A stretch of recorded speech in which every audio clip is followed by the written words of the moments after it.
नमस्कार। आज हामी डाक्टर भीष्मकुमार भुसालका दुईवटा गीतमा अलिक गहिरिएर कुरा गरौँ है त। नमस्ते, एकदमै गरौँ न। हामीसँग भएको सामग्री चाहिँ उहाँकै गीत बारेको गीत गफ कार्यक्रमको एउटा अंश हो, होइन त? हो, त्यही हो।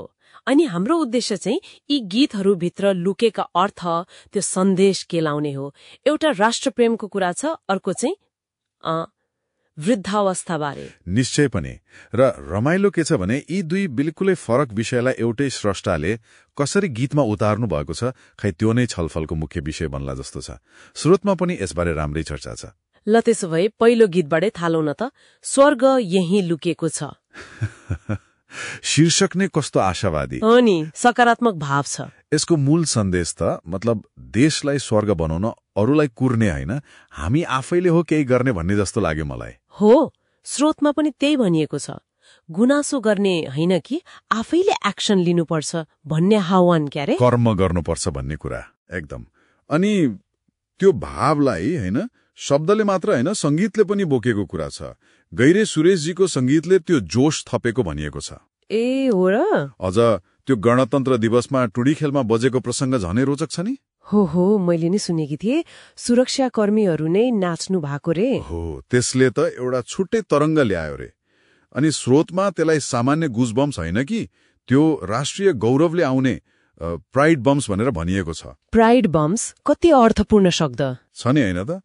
अनि गायक गायिकाहरू स्वरूपराज आचार्य, रूपा गुरुङ, अञ्जली, रमिला मगर, उहाँहरूको स्वरले पनि गीतलाई अझै उचालेको छ। एकदमै, त्यो प्राइड बम्स शब्दले नै धेरै भन्छ। ल अब अलिकति फरक धारतिर लागौं। हुन्छ। दोस्रो गीत थरी पाँच झरे, यो चाहिँ वृद्धावस्था बारे होइन? यो सुन्दा त खै मनै अर्कै हुन्छ। हो, यसको भावनात्मक असर निकै गहिरो छ। आफ्नो आमा बुवाको याद आउने वा भोलि आफ्नो पनि यस्तै होला भनेर सोच्न बाध्य बनाउने खालको। एकदम।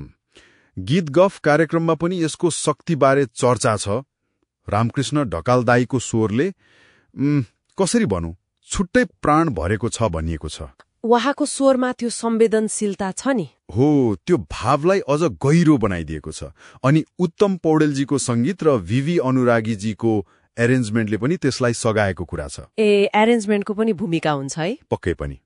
अनि स्रोतमा एउटा कुरा के भनिएको छ भने हरेक छोराछोरीले यो गीत सुनेर एकपटक आफ्नो बुवा आमालाई सम्झिनु पर्छ, मनमनै धन्यवाद दिनुपर्छ रे। कति मार्मिक कुरा। यसले गीतको सामाजिक महत्व पनि देखाउँछ। हो नि, यी दुई गीतलाई सँगै राखेर हेर्दा डाक्टर भुसालले कसरी मतलब दुई एकदमै फरक विषय, एकातिर राष्ट्रप्रेमको त्यो जोश, अर्कोतिर वृद्धावस्थाको त्यो करुणालाई सन्तुलन गर्नुभएको रहेछ है। हो, त्यो एकदम देखिन्छ। उहाँका गीतहरूले कतै न कतै समाजलाई केही भन्न खोजेको, घचकच्याउन खोजेको जस्तो लाग्छ। स्रोतमा त यस्ता गीतलाई जागरण गीत भन्न मिल्छ कि भन्ने इशारा पनि छ। उहाँका अरू गीत पनि छन् नि, अब उठ जाग, उड्ने चरी जस्ता। हो, ती गीतहरूले पनि यही प्रवृत्ति देखाउँछन्। र स्रोतले के थप्छ भने डाक्टर भुसालले संगीतलाई मनोरञ्जन मात्र होइन कि विचार र सन्देश फैलाउने एउटा बलियो माध्यम बनाउनु भएको छ। माध्यम हो, गीत गफमा त रमाइलो पाराले उहाँले गीतबाट विचारको हवाईजहाज उडाउनु भएको जस्तो भनिएको छ। हवाईजहाज रमाइलो तुलना छ नि। एकातिर त्यो निजामती सेवाको जिम्मेवारी, अर्कोतिर यस्तो गहिरो सामाजिक र मानवीय भावका गीतहरू लेख्नु उहाँको व्यक्तित्व नै बहुआयामिक छ। हो, साँच्चै।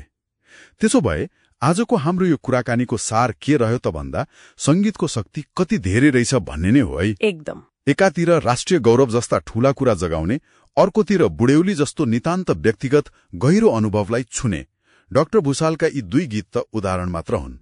हो, र अन्त्यमा श्रोताहरूलाई एउटा प्रश्न छोडौं कि हामीले दिनौं सुन्ने सामान्य लाग्ने गीतहरूले पनि कति गम्भीर सामाजिक वा व्यक्तिगत कुराहरू बोकेका हुन सक्छन्, होइन त? हुन सक्छन्। अनि के यस्ता जागरण गीतहरूले गीत गफमा भने जस्तै हामीलाई भावनामा मात्र सीमित नराखेर साँच्चै केही गर्न मतलब एक्सन लिन प्रेरित गर्न सक्लान् त? यसबारे सोच्नु पनि सान्दर्भिक होला कि?